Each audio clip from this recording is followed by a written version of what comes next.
Shalom à tous, bien-aimés frères et sœurs, grâce et paix sur vous au nom du Mashiach notre Adon. Bienvenue au sacerdoce du Nazir, la voix sainte. Je suis le Kohen Hanazi Nezeria, fils d'Israël biologique de la tribu de Lévi. Alors mes bien-aimés, j'aimerais tout simplement vous lancer l'appel par rapport au fête de l'Éternel qui s'approche à grands pas. Alors dans le livre de la Torah, Exode le chapitre 23, à partir du verset 14, la parole dit: 3 fois par année tu célébreras des fêtes à mon honneur. 3 fois par année tous les mâles se présenteront devant l'Éternel. Alors dans ce passage, le Tout-Puissant précise qu'on a 3 fêtes de pèlerinage, où durant ces 3 fêtes-là, nous devons obligatoirement nous tenir devant lui, devant son autel, dans son sanctuaire. Alors c'est premièrement la fête de la Pessah, juste la fête de Pessah qui débute en même temps la fête des pains sans levain. Le 14 bien sûr du premier mois, et on débute également la fête des pains sans levain le 15, pour terminer bien sûr durant les 7 jours. Et après le Seigneur dit également la fête des prémices.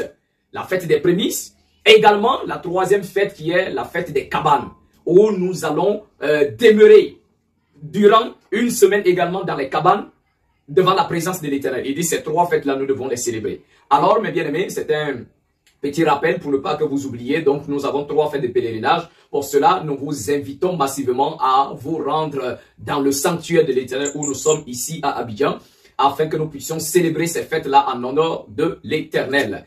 Alors, l'année débutera cette année-là, le 25 mars.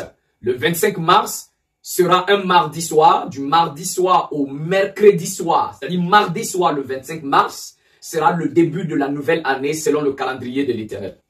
Alors, ce mardi soir, 25 mars, débutera l'année, parce que le jour ne commence pas à 0 heure, mais une journée débute au coucher du soleil. Quand le soleil se couche, donc, le mardi soir au coucher du soleil, nous allons entrer dans le premier jour de l'année. Ce n'est pas un samedi, mais c'est un Shabbat. Le Seigneur a ordonné que cela soit observé comme un Shabbat. Alors, également, à partir de ce jour, de ce mardi soir 25, nous commençons à compter pour arriver le 14e jour. Donc, 14 jours, nous aurons la fête de la Pâque qui va tomber le 8 avril. Donc, le 8 avril sera la Pessah de l'Éternel. Ok? Ça va également tomber un mardi soir. Donc, ça sera le jour de la Pessah, le jour de la Pâque. Et en même temps, ce même mardi soir, quand nous allons manger le repas de la Pessah, de la Pâque, en même temps débutera la fête des pains sans levain, qui va durer pendant une semaine. Et alors, voici les fêtes. Une fois que nous allons célébrer la fête des pains sans levain, nous allons également continuer le 20 de ce même mois, qui est le premier mois de l'année. Nous aurons la fête des prémices, bien sûr. Après la fête des prémices, nous partons au 3e mois pour observer la Pentecôte, la Shavuot. Et après la Shavuot, nous allons également aller jusqu'au 7e mois pour observer la fête qu'on appelle Yom Teruah. Yom Teruah, c'est la fête des clameurs, la fête des trompettes, qui arrive le premier jour du 7e mois selon le calendrier de l'Éternel. Donc après la fête de Yom Teruah, la fête des trompettes, automatiquement le 10 du 7e mois, le Seigneur ordonne d'observer un jeûne obligatoire.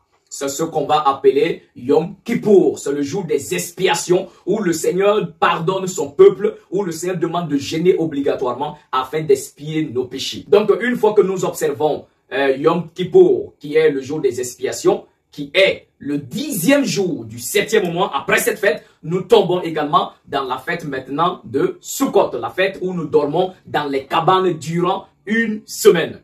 Donc la fête des cabanes qui va débuter le 15e jour du 7e mois jusqu'au dernier jour. Alors voici les fêtes de l'Éternel. Alors juste c'était un petit rappel rapidement. Alors je reviendrai donner plus de détails en ce qui concerne le calendrier de l'Éternel ainsi que des fêtes que nous devons célébrer en honneur de l'Éternel. Que le Tout-Puissant vous accorde sa grâce et merci pour votre fidélité. C'était le Kohen Hanazi Nezeria et moi je vous dis Shalom.